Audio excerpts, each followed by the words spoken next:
So I'm here with my grandpa Marvin Latimer, and he was in World War II as what were you? Oh, I was Air Corps. Air Corps. Air Corps. So what was your rank when you were in the Air Corps? Oh, well, second lieutenant is my rank. So what was basic training like?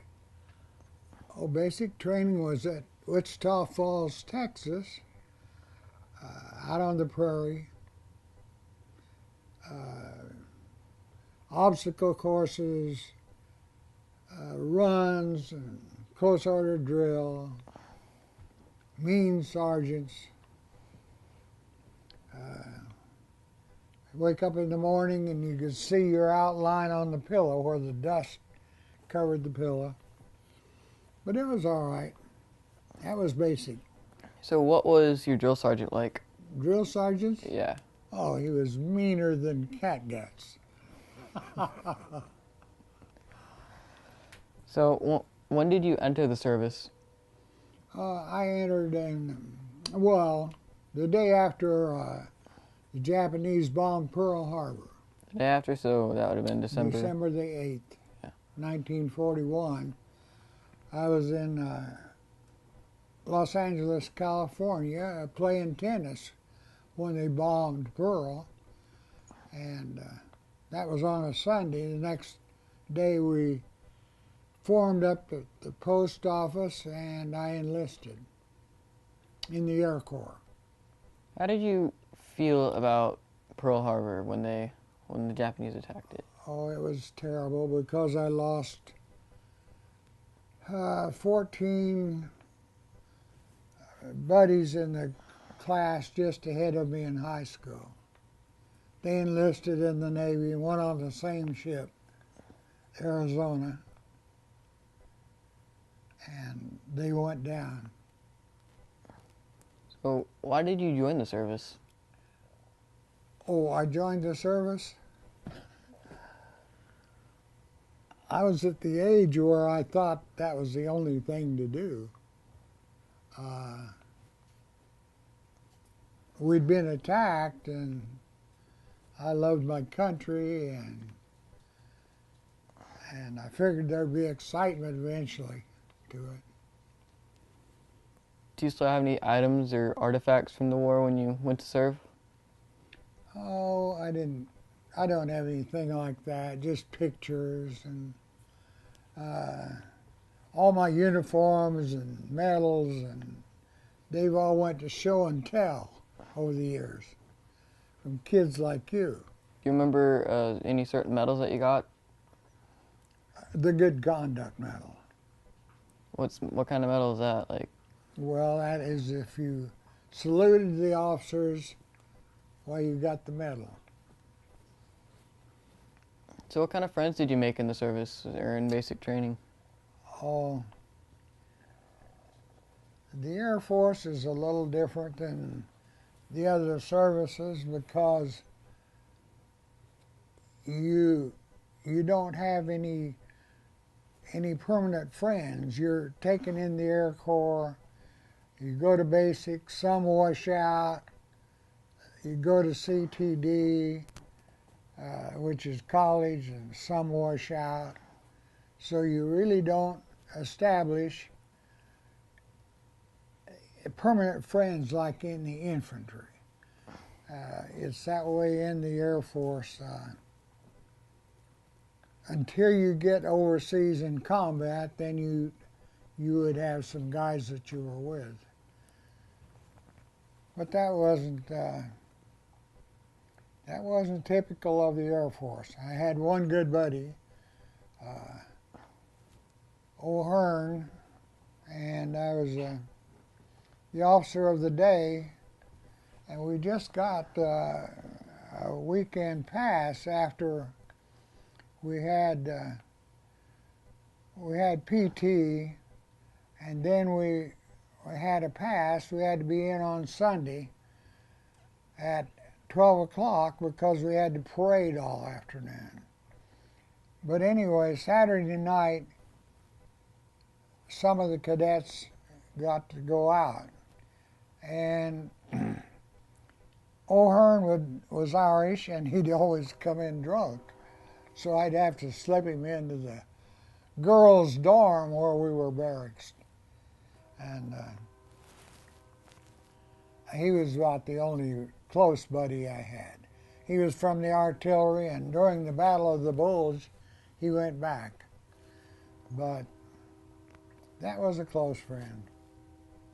How did your family react when you went to go serve? Oh, well, they didn't know. So I just did it. So you basically worked with planes, right? Beg your pardon? You worked with planes and... Oh, yeah, well, that was on down the line after college training. I went to Santa Ana, and that was where they checked all of our physical reflexes and coordination. Then I went, before that at CTD, I'd flown Piper Cubs on skis because it was winter. And Missoula, Montana is in the mountains, and it's cold, it's wonderful. But we had to fly on skis. Then at Santa Ana, they checked out our night vision, day vision, hearing, physical, coordination, and then they sent us to primary training, flight training. That was at Thunderbird Field. And Stearman in Wichita built a PT-13, primary trainer. It was a double wing, and you can see them over at the Stearman restaurant, but that's what I flew there. So what was your favorite part of being in the military? Or being in service? Oh, well, you meet a lot of guys, and you feel like you're a part of something that's bigger than you are, and it is, and you don't make any plans for the future much. You sort of live in the present. And but I was not unhappy. There was no time. We were so busy 24 hours a day that we had no time to think of ourselves. Why were you called P-38? Well, I guess the reason was December the 7th, when I enlisted, I was working for Lockheed, an aircraft manufacturer, and they built the P-38. I was working on a bomber, but when I enlisted, I was young, 17, and of course I was in a defense industry, so the Air Force Air Corps didn't pull me out until I was in class 43K. So I guess the P-38 was caused by Lockheed. And then I worked for Cessna too. As soon as I finished working on the glider that we sent in on D-Day, then the Air Corps called me to active duty. That's when I went to basic. So what was it like on D-Day? Well, D-Day, I was at Thunderbird Field, and we all went to the mess hall, all the cadets, and we had 3 hours of prayer for the boys hitting the beaches over there. And of course we knew what was happening all the time. But that's how we spent the day because we weren't near the action. I was at Thunderbird, and there was Air Force, Air Corps involved, but that was the senior flyers that were already there. Mostly it was infantry and the brave boys in the Navy and infantry and artillery. O'Hearn was there, probably. Probably. So, how did you feel when you found out about Hitler and his death? Hated him. Hated Wanted him? to kill him. Wanted to kill him? Mm-hmm. How'd you feel about him when he was in his bunker and he shot himself? Oh, well, he cheated all of us. Killed himself. So, what type of planes did you work with when you were in the Air Corps? Well, the Piper, the Stearman, the Thunderbolt, and the basic trainer built by Vultee. And then, of course, I flew in other airplanes, piggyback. You know, we moved C-47s from one base to the other. And so pretty much what the Air Force had. I would have flown, if I went to the South Pacific, I would have been on a B-29. So, if you could go back, would you do it again? If I was that age? Yeah. Oh, absolutely. Yeah, in those days America was small and we figured we might lose it if we didn't fight. So, what kind of mail did you get? Mail? Yeah. Oh, letters from all the folks back home, and they had USOs and places where if you had any time you could go and listen to music or dance or something. Can you tell me about the places you went to? Oh yes, I started basic at Wichita Falls, then went to Missoula, Montana University, and then Santa Ana, California for pre-flight, then Thunderbird Field for primary flight, then Marana Field, these are in Arizona, over the desert, for basic flight. And that was where I bit the dust. I took off without flaps, and the tower seen me, so I had a review board. So that kept me out of a P-38 and put me on a bomber. So, what was life like when you came home? Oh, when I came home, that's another thing. The Air Force, we were discharged, you know, in small groups. So there wasn't any big parades or anything. There were just a few of us that knew each other. So the big units like Big Red 1, when they came back to New York, there'd be parades. When we come home, we were sort of let out one at a time. So, when you found out Roosevelt had passed away, how did you feel? When who? Roosevelt. Oh, well, I was really sorry because he'd been a great commander, and none of us knew how the war would turn out after he died. But the war was fairly well over. But I felt really bad, yeah. I probably admired him more than any other president that we've had before or since.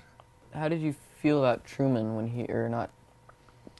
Well, Truman turned out, but we weren't sure at first that President Truman would be able to handle the commander-in-chief job. But as it turned out, he did, and when he decided to drop the bomb, I was only 6 weeks away from the South Pacific. So in a way, that kind of saved me again. What was your most memorable experience in service? Well, bouncing that basic trainer, that bag of bolts off that short runway with no flaps. I knew I'd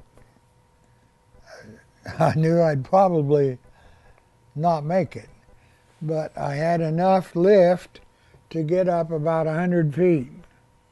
But then she was mushing down, so I dumped the stick at the end of the runway really hard. I dove it into the runway, and so it bounced, 300 or 400 feet high. Then, as I was out over the desert, it was either go or no go, because I was 15 or 20 feet above the cactus and rocks, and you can't make a forced landing there. But she got almost down, and then I had enough airspeed and enough lift without the flaps to stay in flight. So I lucked out again. Story of my life. So during the course of you being in service, you had a lot of luck on your side. Yes, I'd say so. So when you had downtime, what did you do for your entertainment? We didn't have very much. We were always restricted to base for 2 months, and then we'd have 2 weekends maybe, and then we'd go to a new base and be restricted again. So you could go to church on the base and the PX if you had time. That was about it. Wasn't too much social life. So this was your yearbook for your... Yes, that's Squadron 3 at Montana University. And that was just one phase, but that covers the CTD. That's where O'Hearn was, where I met O'Hearn.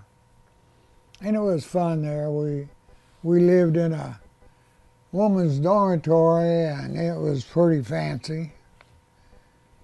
We had to scrub the floors once in a while with GI brushes.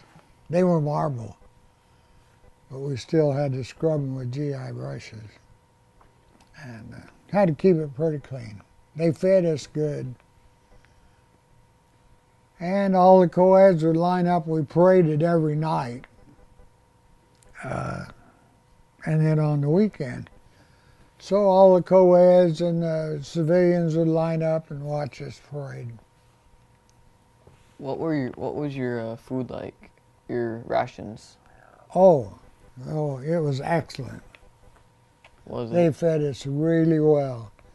A quart of milk for breakfast. We'd have ham, eggs, pancakes, biscuits, a quart of milk for each cadet. That was really great. Was there anything I left out that you'd like to mention? Well, no, except that I stayed in reserves then, and so actually counting 4 years active, in 7 years reserve, I was actually in 11 years. So thank you for letting me interview you, Grandpa. Well, you're sure welcome. And cut.